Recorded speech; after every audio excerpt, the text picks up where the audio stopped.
Well, today we almost did not record. Almost. We have had a week. We've had a week and a weekend. A full one. A full one of gastro. Oh, the joys. All of us. Yes. Struck down with the plague. The vomits. To be graphic. Yes. So, and I've got a beard too. So no. Anyway, we are well and truly better, but that really threw off the beginning of our week. And threw up the beginning of our week. And so we got to last night and realized, my gosh, we've got to record tomorrow and we didn't have anything planned. So I seriously was like, I don't want to do this. I've got nothing. And then I thought, what about we talk about that? Some of the times that's how life goes. And how do you show up in times like that? So we're showing up. How do you show up when you don't want to? Exactly. Is that what you're going to call it? Kind of, maybe. Cool. I don't know. We'll see. Go with it. You guys will know because this is in the future. Anyway, so we almost didn't record, but we're going to talk about that instead. What do you do in times like this?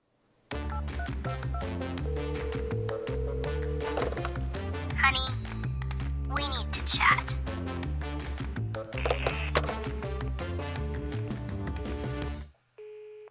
Hey guys, welcome back to another episode of Honey, We Need to Chat, the podcast all about the importance of communication in a relationship. We believe that when communication dies, bad things happen. So let's communicate about it. Let's chat about it. We are your everyday couple navigating your everyday struggles to help you see that you can do it too. Amen. Yeah, preach it, brother. And you can. You can do it. Actually, that's a good segue. You can, even if you're not feeling like you can. And today we're going to talk about how that's played out for us and what has helped us when we don't feel like we can. So some examples of times where we have not felt like we can, or we haven't wanted to show up, or things have been more difficult than normal is this week, gastro, illness in a family when you have young kids, illness in a family at any stage, but especially when you have young kids. That's a complicated season where you don't necessarily know how to or want to show up, and things change. There's other examples. So if we go right back to the beginning, a couple of weeks after we got back from our honeymoon, my parents separated. So that was a season that was unexpected and changed the vibe, and we navigated that. That's a survival mode or raw season of our past. We also went through fertility issues, trying to get pregnant. That was a season that we've navigated. Mental health, we've navigated. We've talked about that many times. Blair's burnout, my burnout, the back and forth of that, mostly since COVID, newborn stage, pregnancy, all of those seasons where it's kind of like survival mode, bare minimum, things look different. This is a season. That is the kind of seasons that we're talking about. Do you have any others that come to mind? Nearly turning 40. Tis the season we're in. That's a season where you feel like you don't want to show up? I don't know. In a couple of years' time, come back to us and we'll tell you about that. I'm sick that day. Sure. Low finances, financial tightness. That's been seasons we've navigated and are navigating. This world is a crazy expensive place at the moment if you drive a car. And at work as well. Like overwhelming work stress. You know, when you want to shut down and you're avoiding that thing that you know you need to do. Yeah. Many times with young kids where you're just like, we just can't do what we used to be able to do. And there's a little bit of a grief there, and you recognize, oh, this is a season, knowing full well there'll be a time when they're not young kids anymore. So sometimes around the dinner table when you're too tired to engage in the conversations. Dinner time is often one where we don't want to show up or don't want to show up in the same way that we usually would. Well, we want to, but we don't feel the capacity is what I mean. Yeah. We want to, logically speaking. Physically and emotionally, it's quite a different situation. So as we're listing these, you probably have a number of examples coming to mind for yourself. And if you have not yet, good for you. Well done. And not to be a glass half empty person, you may at some stage in the future. This is not a doom or gloom because this is a normal part of life. And there is beauty in these raw moments. And that's what we want to talk about today. So I've prepared in the the spirit of low prep and not wanting to show up, survival mode. I've prepared questions. Blair's got no idea what's coming. So we're just going to discuss through these seasons about how it has played out for us. Yeah. Amy, I was working. Amy's literally like, we've got to do this now. We've got a timer, a big timer on that computer. There it is. You do have a timer. For when I need to leave because for whatever reason, on the last day of school, they finished school 1 hour early. Don't ask me why. 1 hour early to throw everybody's schedule off. So anyway, whatever. So here we are. Again, We're not bitter. We're You're not, bitter. we're not bitter. Yeah. We're not bitter. What are you talking about? All right. So, Blair, questions for you. Ask me. During these seasons, what has it felt like internally for you? Well, there's so many seasons that you've listed Think off. of the one that comes to mind the most. I think work comes to mind the most because I've literally just stepped out of work to into come this, here. yeah. And I'm not in this season now, but I've definitely been in these seasons where, again, the avoidance thing. But then like there's this internal struggle of like, I know I need to do that, but why can't I do it? It's not that hard. I just got to, like, it might just be an email. I've just got to respond to that email. It's like, it's just sitting there. I'm like, it's not going to be hard, but I just don't want to do it. And then I get frustrated at myself and everything. What is it like? Is there a feeling that comes with, obviously frustration is one of the things you just listed. Anything else? Yeah, it's like a numbness, but an unsettledness at the same time. That's really good. It's like this adrenaline. It's not adrenaline, but it's like this, and it's not anxiety. It might be anxiety. It might be me like We're numbing up. exploring the anxiety angle of this for you, but yeah. So numbness. What was the second part you said? Numbness and anticipation? Because like I know I need to do it, but I'm trying to avoid it. So I'm trying to make myself numb and forget about it, but I'm unsettled because I know it's still there. Yeah, it's like a burdened numb. Yeah. Because sometimes you could be like numb, disconnected with no burden element of it. But yeah, I get that. That's the same for me. I think it goes through waves. So it'll either be like, everything feels heavy.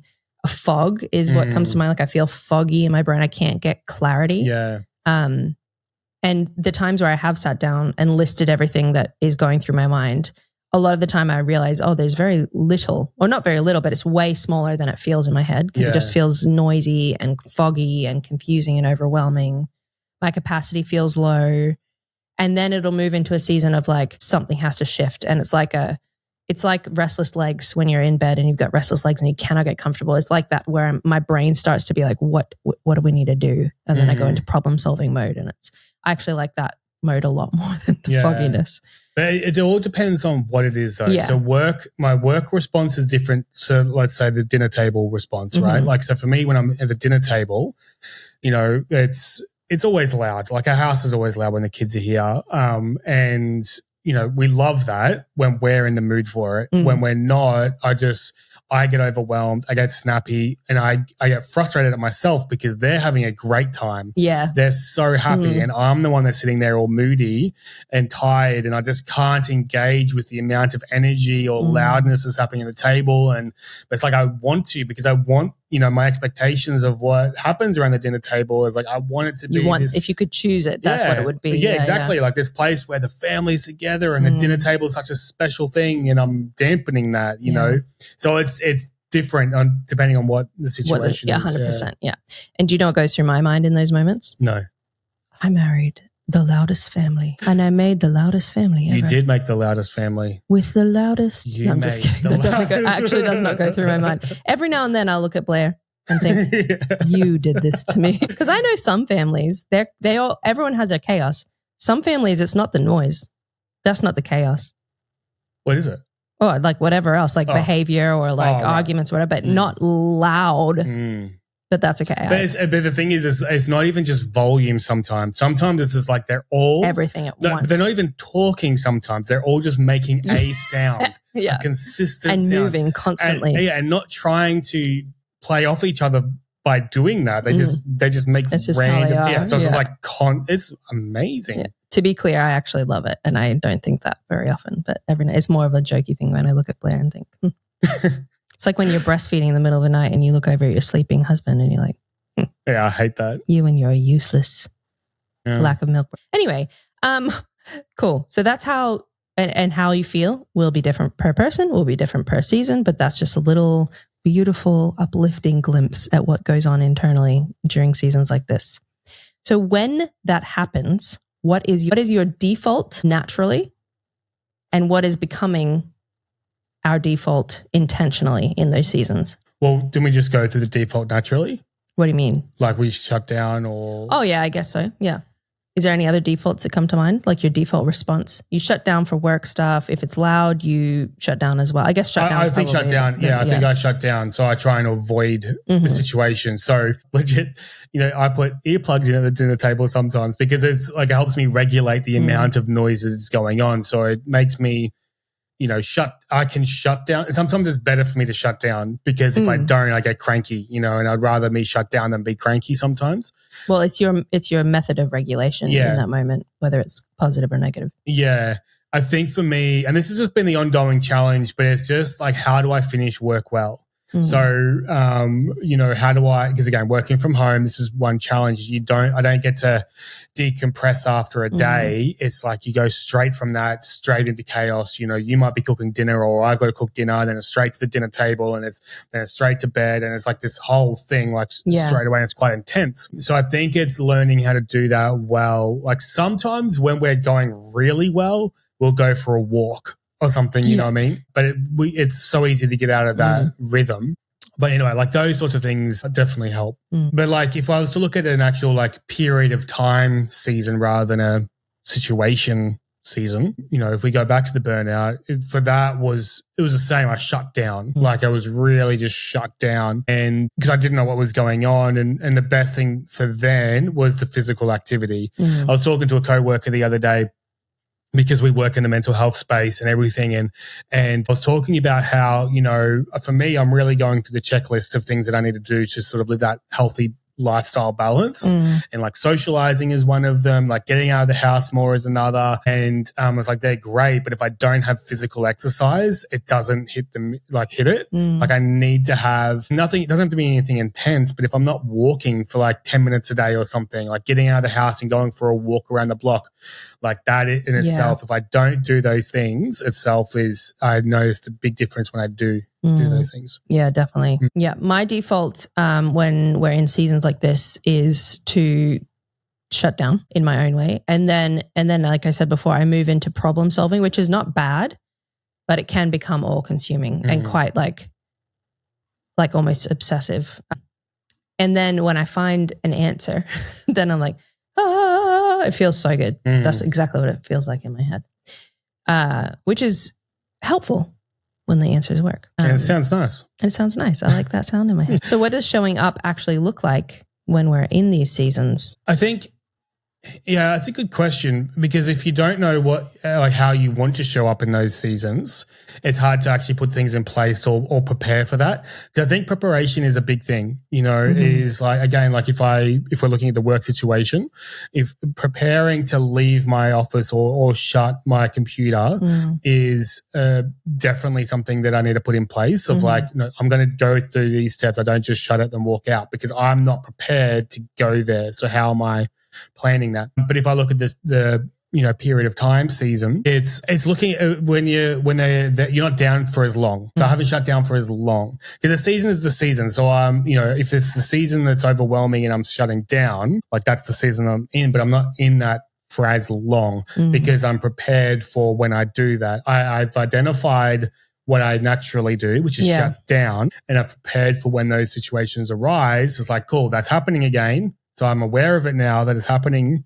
And then I've got those things in place. I can check. It's like, all right, have I seen my mates recently? Have I got out of the house much recently? Have I exercised recently? And I can go through those checks. I think that's it, because I'm prepared and intentional with those seasons rather than just being in it. Yep. And if you once you've recognized that's the season and you're able to tap into what you've prepared, does anything shift in how you show up? Confidence. And that for me is a big thing. So if I don't feel confident, I shut down as well, and I avoid things as well. So if I'm more confident, it's because I've got a plan. Yeah. I'm a very structured person, as you know, right? So if I don't have a structure, if I don't have a plan, it's overwhelming. Yeah. If I have that plan, I'm like, all right, cool. I know these are the exact things that I need to do. But if I'm not prepared for that season, then identifying that plan and following through with that is even harder. Yeah, because you're in the season. I'm in the season, and I haven't thought about it beforehand. That's actually really interesting, because we were talking to our son about disappointment that our sons, they had for something for school. And just this morning you were saying how you're like, I was trying to help them think about it differently and like just say something differently. And they were kind of refusing to think about it differently in the moment. And I was talking about how I guess that comes down to us building that pattern when they're feeling fine rather than relying on it when they're not feeling fine, because wanting to come to the table with shifting your thinking when you're not in a good headspace is really hard. But the more you become, more that becomes a pattern, or the more they understand how their brain works when they're in a good season, the easier it is to tap into those things when you're not. And so it's probably the same thing. Like, and that's the encouragement that you guys can have listening to this as well, especially if you haven't weathered these seasons yet, is they are difficult and they come with their challenges. But the beauty of it is the resilience that you build and the practical skills you build, which makes every season, even though each season has its own challenges, easier to face because you've got that foundation continuing to build. So difference in showing up that came to mind for me is there's times where we've been like, okay, we need to set this aside. It's happened with the podcast. And we've talked about that multiple times, been like, this is a season where it's just not serving us to try and make this work. And that's okay. And so we go on a break or we change how that looks or whatever we've had to do to recognize right now we're setting this aside. And that's really helpful for me to be like, during this time, it's bare minimum. So we've had times where we've looked at our budget and we thought, you know what, during this time, it's bare minimum shelf cooking, like getting what we can get done on a budget. And that's okay. Instead of the times where you would have maybe a little bit more to spend on being more creative or being more holistic or whatever else you want to put in there. And so just figuring out once you can identify, oh, I'm in this season, and then recognize, okay, we're in the season. It is a season. So it's not forever. It's not like we're giving up this thing for the rest of our lives or we're shifting this thing for the rest of our lives. But for right now, we are going to step it back to this stage and that's how we're going to weather this time. So then let's pivot a little bit more towards how our relationship goes through, how we go with our relationship through these seasons. So during those times when we're not just in like default, not thinking super big picture or anything, do we expect too much from each other, do you think? Or does anything change in what we expect from each other? Like my expectations on you? Yeah. Or on our relationship. I think expectations are a big problem in general, like even on myself, right? I think it's like on you and on myself. And in those seasons, I think where you have, because I think when I'm in those seasons, I get more and more down is because my expectation on myself, like I get frustrated so much. I'm like, why can I not engage in this thing? Why am I avoiding a simple email? Like, I'm like, I want to do better than that. I want to be better than that. I want to show up at the dinner table better than that, you know? I think expectations in general, but even if you're in that season too, like, you know, and they're not always fair expectations and like to be very clear on that. But I think the challenge is sometimes, and vice versa, I'm assuming you'd be the same with me, where it's like, no, our expectations are, you know, you're struggling. And I'm like, but I expect you, like, it's expectation. I'm not sure if that's the right word, but it's like, this is the norm and we're not at that norm. So it's this a little bit of tensity. No, what is it? Tension. Sorry. Yeah. Words are hard sometimes. But like there's a little bit of tension there because it's like we're not there, we operate there. But then that's your initial reaction when you identify something. But then you can work through it. It's like, oh, no, okay, that's a season. They need to be like, you need to be in that season. If I'm looking at you, it's like, all right, cool. Now I've identified you're in a season. And that's sometimes like, you know, when you shut down, I'm not sure. Before I know you're in a season, that's when those thoughts come in of like, what's wrong with you? Like, you're not meeting my expectations. Like, what's going on here? And then it's like, oh, you're in a season or this is a situation. It's like, all right, cool, I got that now. And then I can work back from that. Yeah.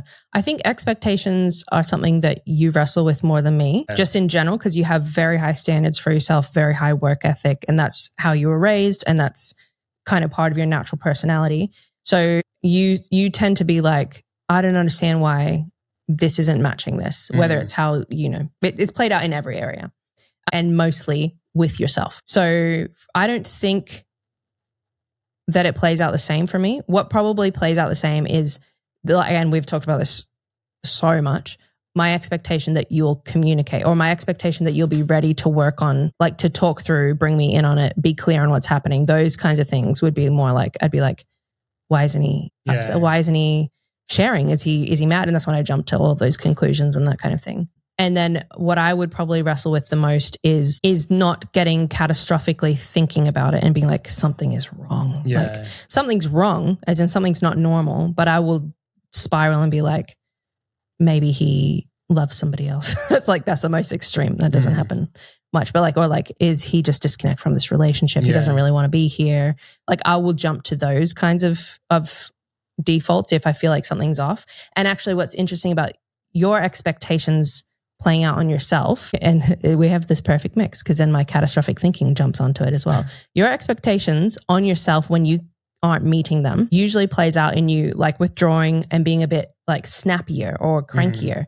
And what's happening is it's happening to yourself. But from the outside, I'm like, he's really mad at all of us. Like, what's going on? And then my catastrophic thinking will be like, and go down in this spiral. So it's a fun little thing where it's hard to weed through the reality of what's going on. I don't see you being down on yourself for being overwhelmed by the kids. I just see you being down. Yeah. And then I'll be like, he's down and he must be down because of this. And jump to my own conclusions. That's what happens, like, if we remove all the intentionality. We've put years and years and years of work in now to help us, as we've talked about in the last few episodes, put things in place to help us communicate through those things, which is, I think I can say with quite a bit of confidence, we don't jump to those levels very quickly the same way we used to. And we definitely don't stay there as quickly as we used to. I don't know if you agree with me on that. No, absolutely. Yeah. I think that's the whole part of working through it. And a big part of what we're doing in this podcast is, the communication is an important part. It doesn't fix, it's not the golden ticket. It's like, oh, now you communicate, you're not going to have any issues. Not at all. It's a matter of you learn to communicate and work through those issues much more constructively and better. Like, you don't stay in those funks for as long. Like you, work to it. You get stronger together, individually and together, because you've been able to work through that. That's the importance of communication. Yeah, exactly. So then the next question is, what has helped in those seasons, even if it's small, and what has made them worse or harder than they need to be? Well, you've definitely helped in those seasons. Again, if we go back to the burnout, I was like, you were like, let's just go for a 10-minute walk. You're like, you made it doable, and it was doing it together. And that's my personality though, is like, we do it together. Yeah. You're the opposite. Yeah. I'll say to you like, hey, let's go for a walk. And you're like, I'd rather go by myself. Yeah. So that shows how sacrificial I was when you were burning out, and I was like, let's go for a walk together. Yeah, exactly. And it shows me how rejected I am when I know. But it's just the personality differences, right? Like, so for me, I love doing everything with someone else. Like it's just boring by myself. But yeah, so I think definitely you've helped. But then as well, the plan. Like I need the plan. Like what is the steps that I'm going to do in an achievable way that's not overwhelming. It's like, I can do that, Or when I'll go through moments, I'm like, man, I haven't exercised much. I'm going to sign up to the gym. I'm very reactive to a situation in that way. It's like, oh, this is the practical thing I can do right now. Yeah, and latch onto that. Latch onto it. Yeah. Yeah, and what's made it harder than it should have, do you reckon? Not putting in those plans earlier, sitting on it and stewing on it, that definitely, because it's like I can be very fast in being proactive with things, like with our health and, with the kids' lunches and things, right? Like I've been learning about health benefits of different foods and things and the bad things of specific foods and stuff. And so I can really put in, to make very fast shifts to that. Fast and like long term. Yeah, exactly. But sometimes as well, if I'm not in that headspace, that was a different headspace, right? Because I wasn't in a season. That was just me learning something like, oh, let's do it. But when I'm struggling, it takes me a while to get there. But and then that's the whole, back to last week's episode, I go all internal. And that's where I have to get to that point myself to then work through it. But then when I've got to that point, I work through it. Yeah. Your burnout is a good example of that, because as we've shared, you didn't have much of a framework for mental health struggles. No. And so the beginning of your burnout, you were open to like counseling and support, which is huge. But there was definitely this like almost like being not dragged by me, but just kind of like being dragged through that process. Sort of rolling through it. I mean, like floppy through it. Like I'm walking and excited, like, oh, this is what I need to do. I'm like, is that what I need to do? Yeah. Like, and then once you saw the benefit, like it was like it kind of came to life, and then you learned really quickly about the different mental health stuff as well. Yeah.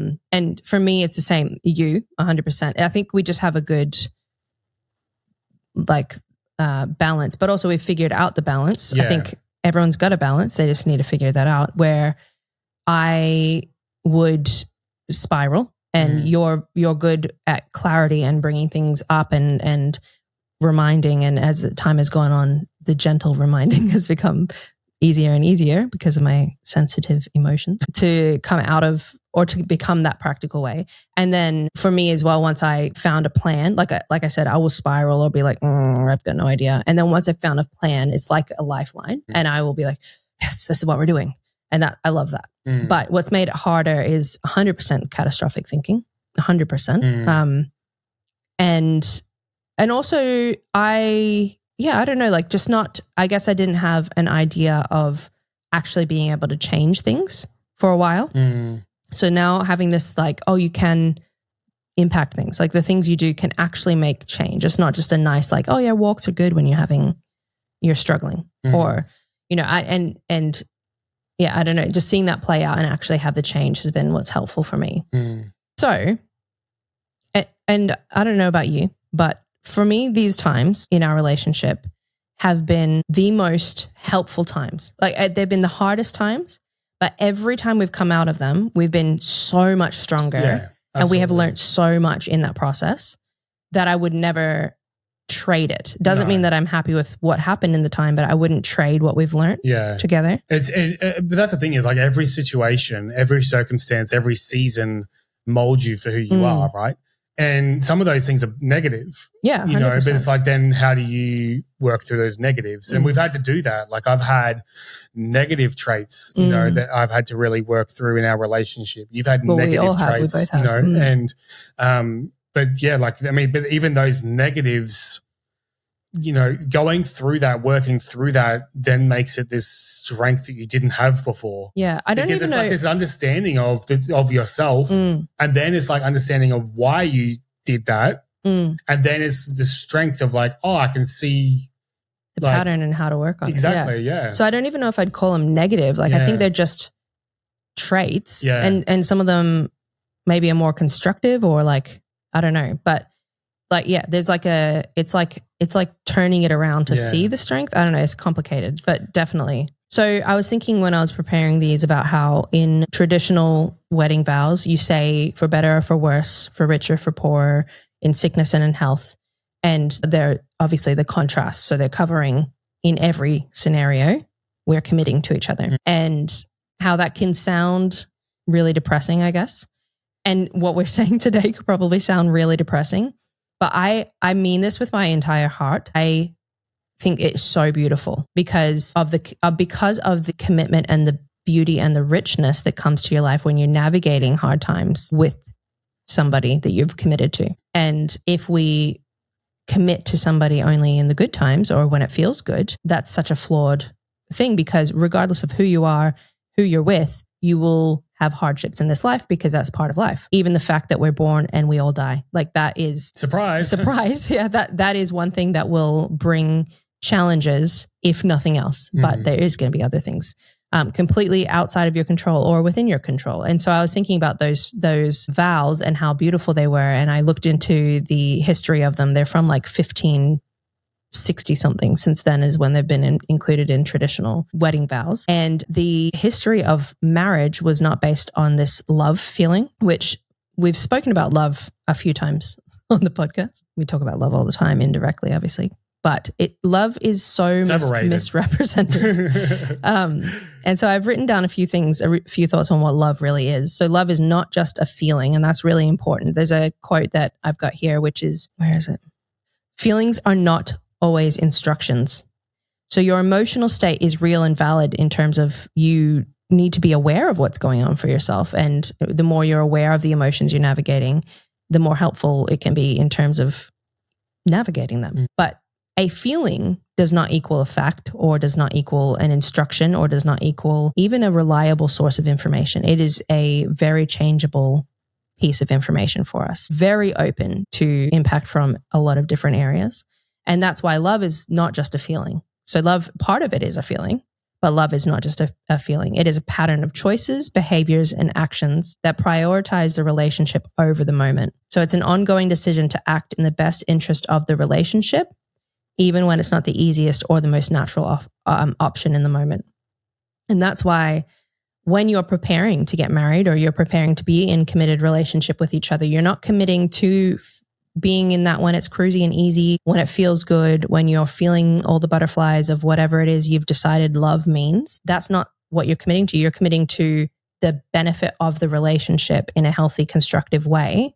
That sometimes means the hard stuff. Like that sometimes means calling your partner to account or calling your relationship to account and be like, these are not healthy patterns. We need to stop that. It's not just, it's the good thing for the relationship, even though it's completely unhelpful, but that's the focus, is it's the relationship and the dedication to that. And so when you're navigating these seasons that are really difficult and feel raw, feel survival mode, feel whatever word is the definition there for you, it's important to lean into that as your foundation. So if you had those vows in your wedding vows, awesome. If you didn't, the sentiment is still there, which is leaning into what you've committed to together and what your focus is together.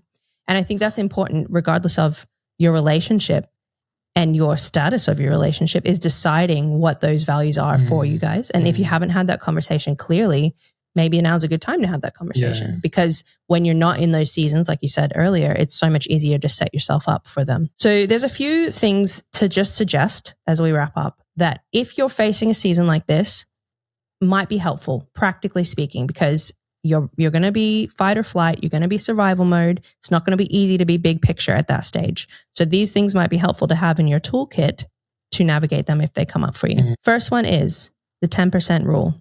And we have done this so many times. If you do not aim for 100%. In a season where you're like, this is not working, aiming for 100%, aiming for the exact same level that you were able to achieve when everything was going well, is only going to set yourself up for failure. Instead, recognizing what is an achievable percent. You're still moving forward. You're not giving up on everything, but what is something achievable? What can we shift right now that is going to be for the benefit of our relationship, for the benefit of our family, to help us move forward in this season, recognizing what the season is. And we've done that so many times. So instead of being like, we don't have time for anything for our relationship, so we're just going to pretend like our relationship isn't important and focus on everything else that needs to get done. No, don't throw out the relationship side of things, your connection side of things. Find a way that's manageable for you at that time. The at-home date nights is a perfect example. In young childhood life, hard to have out-of-the-home dates. If you're not managing to do that, have an at-home date night. And if you haven't heard us talk about that, look through our resources. We talk about it all the time. So instead of being like, no, I can't, we just can't connect. It's the season. We can't connect when we can't prioritize each other. That's not healthy either. That's not going to keep you moving towards what your values are and what you're wanting to work towards as a family. Instead, figure out what is manageable. So even if that's like making sure we sit next to each other, or we have a cuddle in bed, or we do something together in our off time, even if it's, watching something, if that the bare minimum is that we just watch a show that we both love and we're spending that time together, or we just sit down and have a coffee and we talk together. Whatever it is, find something that's manageable for you, that feels right, and you can accept that this is what we're going to prioritize, but we're also going to release the pressure of trying to prioritize everything we normally would, so that you can maintain that connection. The next one is naming the season, and this probably should have come first. Naming the season is so important. I think so often we go through these seasons and we just kind of pretend like they're not happening. And that's the kind of avoidance thing that we talked about earlier. Not pretend it's not happening, but we won't necessarily name it. And until you can kind of have that like awareness of like, okay, yeah, this is a season and it's tough, and you can have that conversation together, then you work from a different mental space. So once you can name, this is a survival season, or this is a whatever season, and then what you can pick the word that works for you guys, you say it out loud to each other. It helps you guys become on the same team. And there's actually like I'm not even going to get the name of it right, but there's a psychological or psychology-based therapy where they help you step outside of your problem and watch it walk past you. And it's really helpful in terms of like moving through some of the stuff that you're navigating. Not to avoid it or like push it away, but just to be like remove yourself a bit from the emotion. And I think that does that a bit for us. If we're like, okay, this is like survival mode and this is tough, so we're going to be in survival mode for a time. 1, it brings us on the same side. 2, it helps us step out of that situation a bit and look at it externally, be like, oh, look at this survival mode. And it takes away a little bit of its power and a little bit of its all-consumingness and brings you guys on the same team. So it also like, there's these tensions that build when it's unspoken, and you can find yourselves for whatever, input, being snappy at each other or like blaming each other, whatever it is. Like if our kids are loud, me being like, Blair's so loud, he made them so loud. So me naming it is really helpful. No, I love it. Yeah, naming it and being on the same team to be like, okay, we're both recognizing this is tough. If you haven't connected for a while, we're both recognizing we haven't connected for a while. We need to reconnect instead of letting that become a wedge between you guys. And the last one is lower the bar, not the care. So reduce your expectations. It's similar to the 10% one. Reduce your expectations. Don't reduce your effort. So lower the bar of what that looks like. Don't expect it to look the same way, but continue the effort of connecting. That doesn't mean you let go of all the reins. That means you adjust accordingly. You have to figure out what your values are in that time for what you're going to be adjusting to. So for us, our values are family. It almost always comes down to family, survival, and our relationship. And anything outside of that can shift. And faith is in there for us as well. So actually that's probably the foundational part. And so, we look at what we can shift, but we're not going to just stop connecting together in our own ways because it's tough. So don't expect huge, deep conversations. If someone's in like your burnout, for example, we didn't have tons and tons of huge, deep conversations at the beginning. We had what we needed to, and then that's all that was really manageable, as much as I probably thought that. But we maintained connection. We stayed present, and that's how we went through that. Don't expect perfect responses. That's another thing too. Like when you've named this season and you're going through it, you can't expect your partner to respond perfectly, and you have to have that grace for each other. So these are some of the practical ways you can navigate that. This is what we used that earlier in our weekend. Lots of TV time, lots of survival, lots of Uber Eats for not food that we were eating, just rice. But you will face these times. And so being prepared before you do is something valuable. So we thought we would share our experiences with that. Thanks, guys. We'll catch you next week. See ya. Good chat.